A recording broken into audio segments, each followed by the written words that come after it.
At 12 o'clock, we got the Jaguars traveling to the Houston Texans. So this is a battle between two teams that are likely going to pick inside the top 10 this year. Jaguars favored by 3 points in this game on CBS. The problem with this game is everyone's picking the Jaguars. The last time, guys, a number 1 overall pick won their first game was in 2002, and it was David Carr, right? It has been a while since the number 1 pick has won their first game. Won the first game of the season, right? That has not happened in a long time.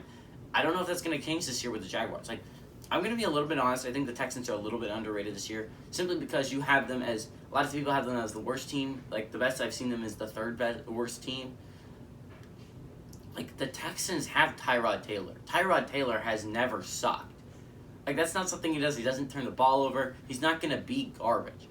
You still have a trio of really solid running backs. Now, 2 of them are probably at the end of their careers, but still you got Mark Ingram, Phillip Lindsay, and David Johnson on your running back in your running back room. You got some pretty solid wide receivers. You still have I think they traded away. I don't think Kiki Kuti is there anymore, but they still have Anthony Miller and Brandon Cooks.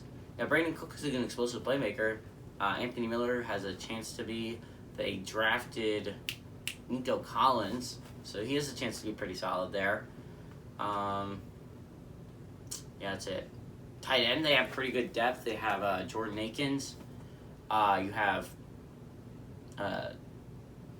they drafted Brevin Jordan. So I think the offense is a little bit blown out of proportion. I think the offensive line actually got better for the Texans.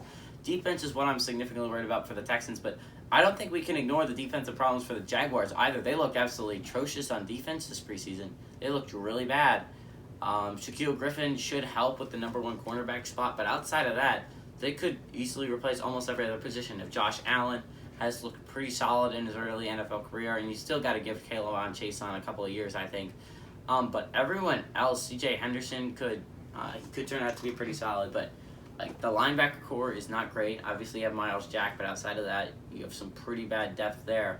I mean, the Jaguars probably has some serious problems defensively. Now, offensively, their offensive line can hold up. They have the possibility of being explosive.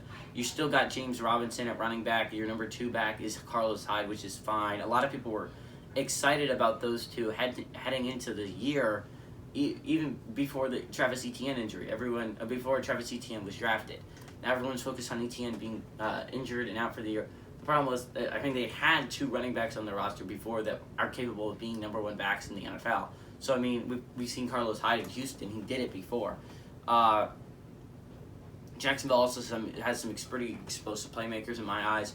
You got Marvin Jones Jr., you have DJ Chark, you have Laviska Shenault Jr., who I'm really excited about this year. I think Colin Johnson can prove to be a very good, valuable asset to this team. Like, you have some playmakers on the wide receiver side of things. Tight end could use a little bit of work. I'm not too hyped about what they have at tight end.